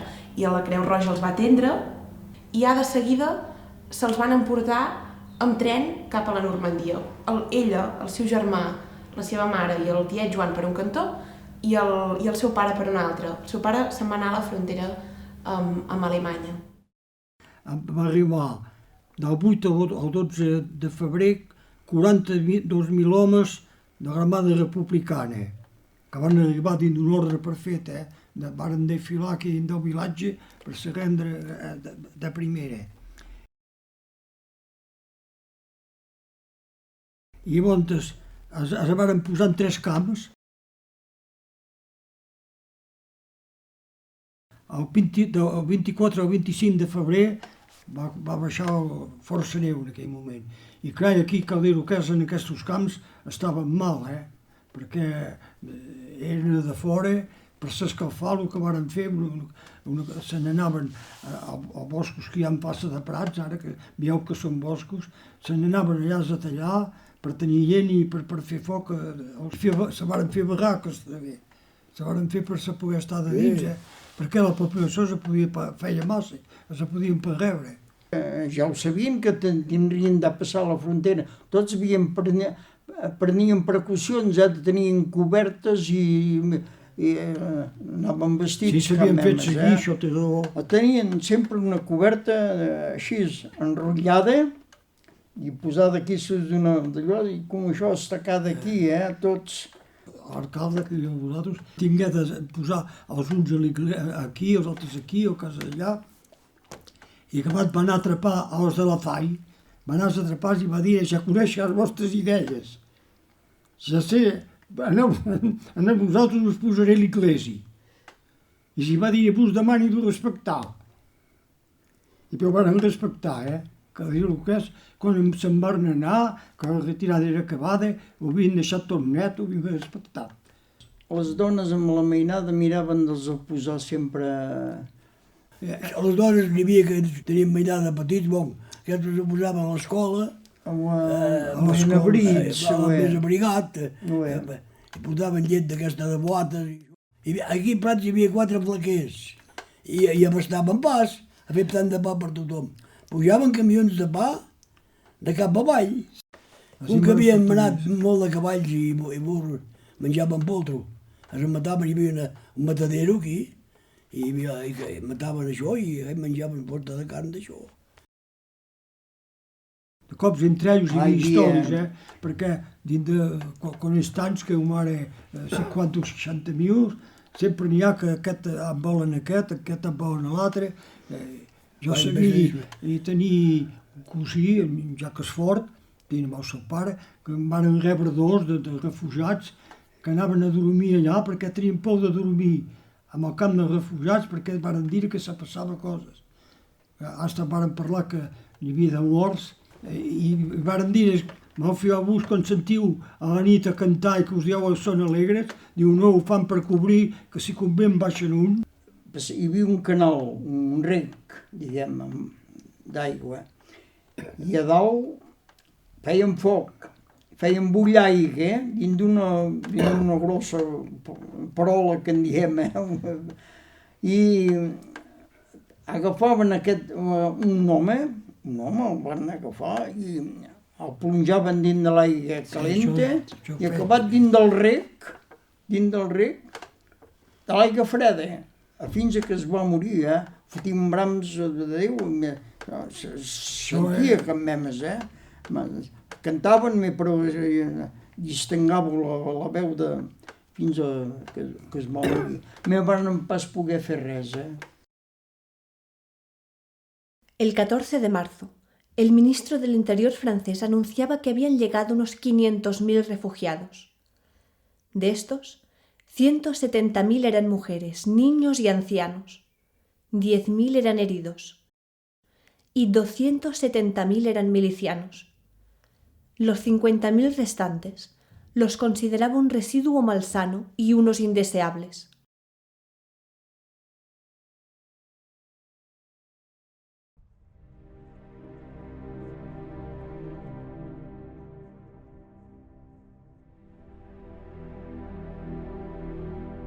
El diputado derechista de la oposición, Jean Vernegaray, por otro lado, quería saber si dejarían que se quedasen en Francia los 9.000 integrantes de las brigadas internacionales que se calculaba que se encontraban en el país, así como todos los refugiados que no querían volver a España. Consideraba que parte de estos refugiados eran delincuentes y asesinos, y por lo tanto, no quería que se quedasen en suelo francés.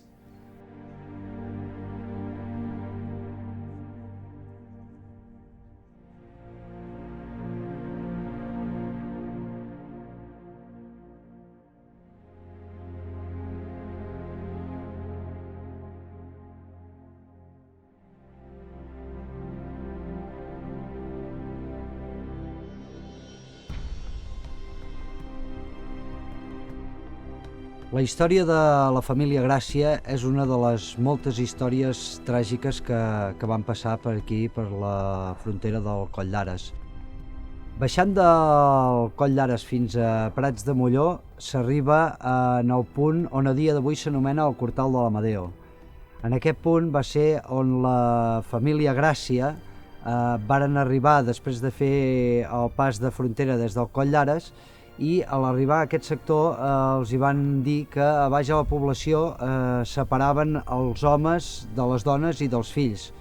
Va ser llavors quan Mariano Gracia, el pare d'Amadeo Gracia, va decidir d'establir-se o quedar-se a resguard a dins d'aquest cortal, ja que no estava decidit, després de fer tants quilòmetres, que separessin el pare dels seus fills.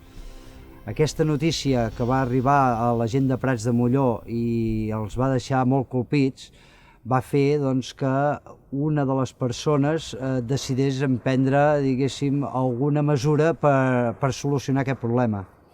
Aleshores, Tomàs Coll, que va dirigir-se fins aquí al Cortal de l'Amadeo, va parlar amb el senyor Mariano Gràcia i li va dir que mirarien de solucionar aquest problema parlant amb les autoritats de Prats de Molló.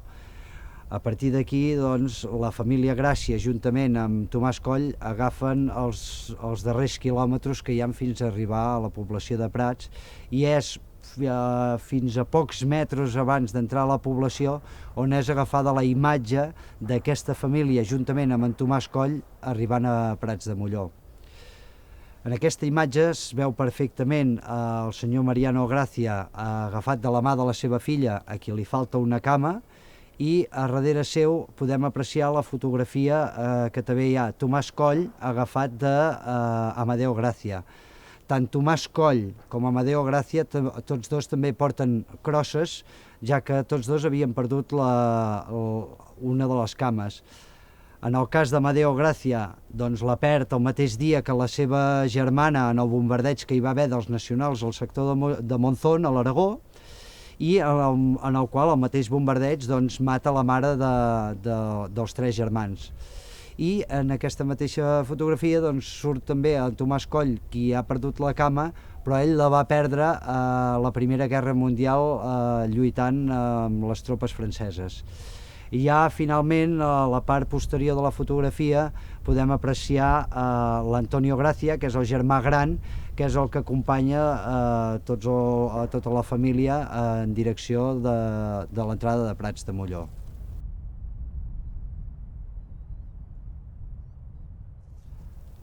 Finalment, la família Gràcia arriba a Prats de Molló i gràcies a la mediació de Tomàs Coll i altres veïns de Prats de Molló, aquesta família no és separada i en comptes de quedar internats a dins d'algun camp de refugiats de la població de Prats de Molló, les autoritats decideixen portar a la família Gràcia a Bergerac. Allà a Bergerac hi fiquen els nens dins d'un orfenat, però al pare li donen feina a prop del castell on estaven els seus fills. Malauradament, al cap de poc temps, el senyor Mariano Gràcia va morir i les autoritats franceses decideixen d'agafar els tres fills orfes i portar-los fins a la frontera espanyola, on són entregats a la Guàrdia Civil perquè facin el retorn dels tres nens a la població de Monzón. Los presos nacionales no tuvieron el mismo destino que los republicanos que los custodiaban. Una vez en Prats de Molló, los llevaron a un edificio, lejos del resto de refugiados. Desde allí, los cargaron en un vehículo y los llevaron a otro punto de la frontera franco-española, más cercano a la costa, facilitándoles el poder volver a entrar en España y reagruparse con otros soldados. Todos ellos se marcharon hacia la zona central, donde la lucha aún continuaba. El 16 de març van rebre l'ordre d'evacuar tots els camps de Prats de Molló, el 16 de març. I el 24 de març tot era acabat, perquè va arribar en aquell moment, si vos recordo, va arribar autobús que diguem nosaltres, arribaven allà al final, eren alineats, si pas com ja n'hi havia, i es van evacuar d'aquí, sobretot cap a Argelès i a Ribes Altes. Sant Ciprià, tot aquell corn allà. Varen dir, anem a veure, que varen dir ens en volem tornar a Espanya. M'hem pres encara d'aquí, em van fotre cap a França en dintre. Sí, aquí llavors, ja que van mai més van veure les dones, Van arribar a França, el pare se'n va anar cap a la frontera amb Alemanya i fins que no va tornar molts anys després no se'n sap res del pare. Va tornar a tenir notícies seves perquè va tornar amb la família, es va reunir amb la família un cop es va acabar la Segona Guerra Mundial. Caminamos hasta llegar al campo de detención de Gurs. Caminamos. Dormimos caminando. Caminamos durmiendo. Los campos principales fueron el de Gurs, el de Saint-Cyprien, el de Argelès-sur-Mer, el de Le Barcarès, el de Ribes Altes y el de Barnet d'Ariège. Este último fue conocido como el campo de los catalanes.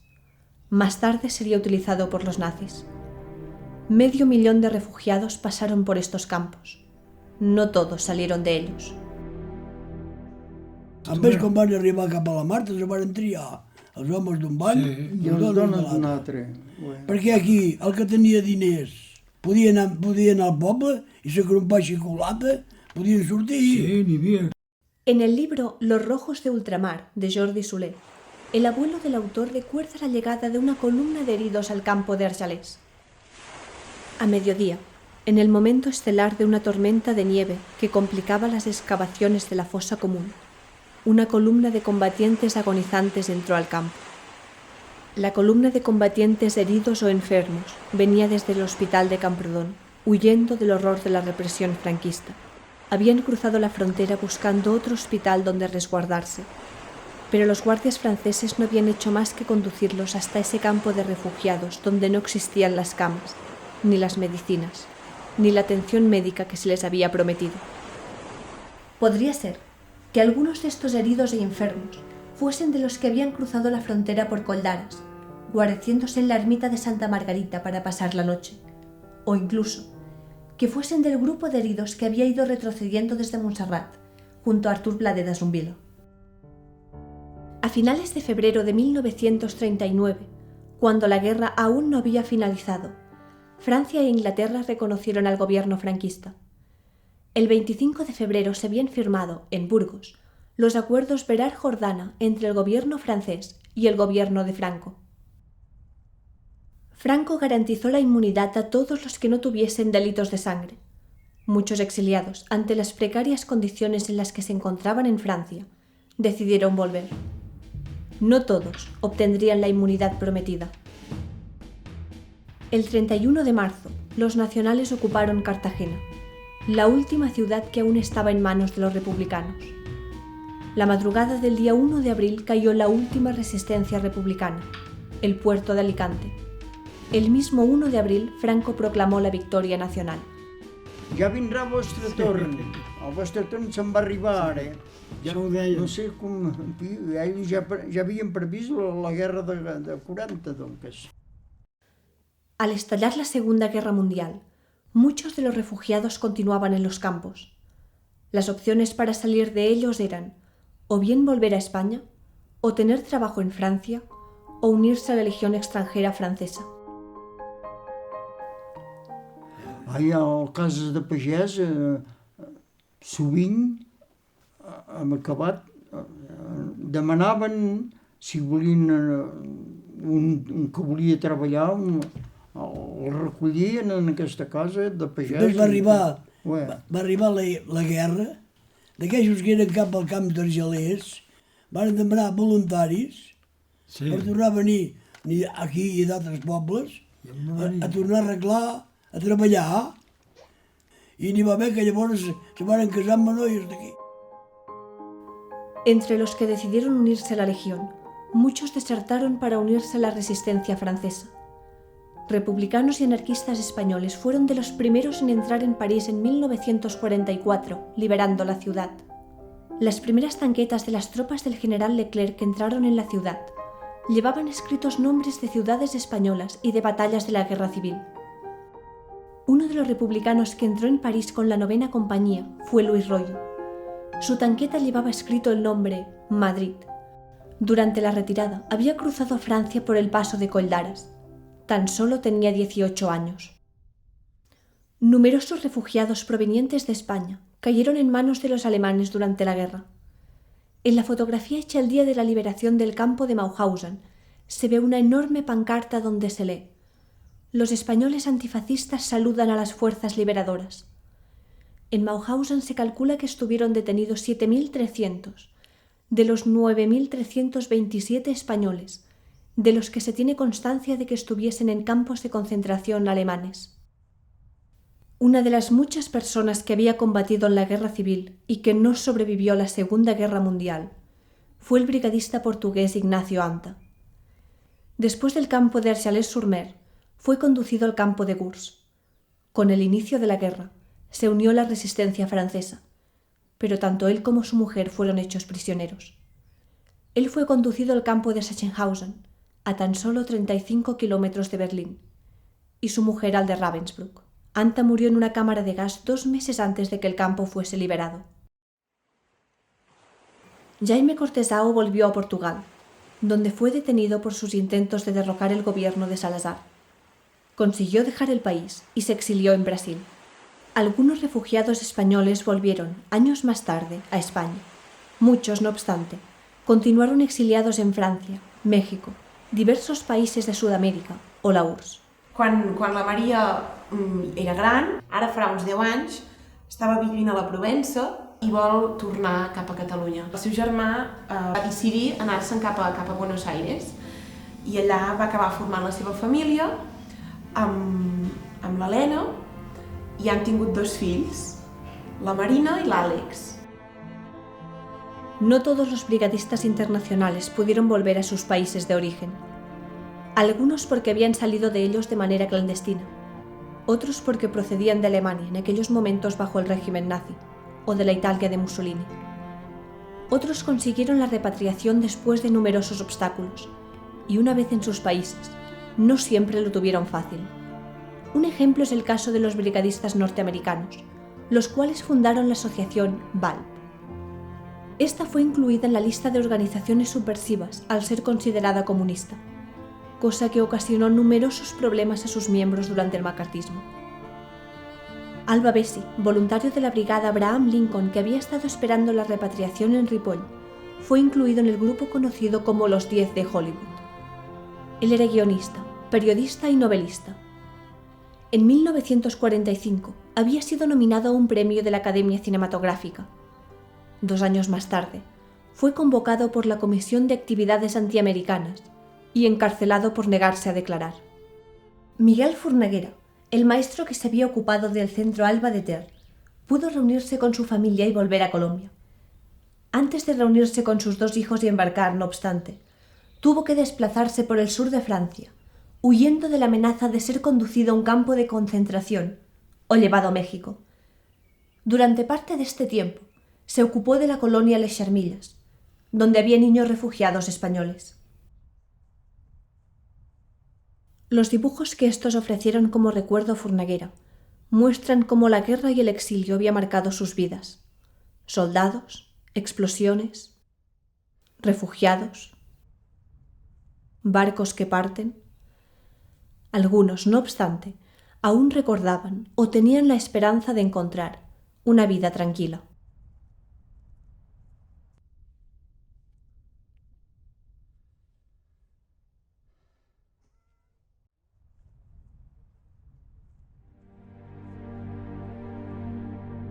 Pablo de Grave, relator especial de las Naciones Unidas para la promoción de la verdad, la justicia, la reparación y las garantías de no repetición, viaja a España y realiza un informe para el Consejo de Derechos Humanos. En este informe, muestra su preocupación en los siguientes puntos. En España no hubo procesos formales de depuración de las Fuerzas Armadas. Varios temas siguen subexplorados, como por ejemplo los trabajos forzosos de presos, muertes en bombardeos, niños robados, las consecuencias de la guerra y diferentes formas de represión, así como las responsabilidades de las empresas privadas por su participación activa o complicidad en la comisión de violaciones de derechos humanos. Prácticamente en la totalidad de los casos que son presentados ante la justicia española por crímenes graves cometidos durante la Guerra Civil y el franquismo, o no se abren investigaciones, o se archivan sin que los jueces siquiera conozcan los hechos. No se estableció nunca una política de Estado en materia de verdad. No existe información oficial, ni mecanismo de esclarecimiento de la verdad. Lo que había ocurrido en España era, en realidad, no una mera guerra civil, sino el comienzo de una revolución. Este hecho es el que la prensa antifascista fuera de España ha tratado especialmente de ocultar. El conflicto fue reducido a una cuestión de fascismo frente a democracia, y el aspecto revolucionario se ocultó todo lo que se pudo. Se quiso pasar página y se les ha querido olvidar.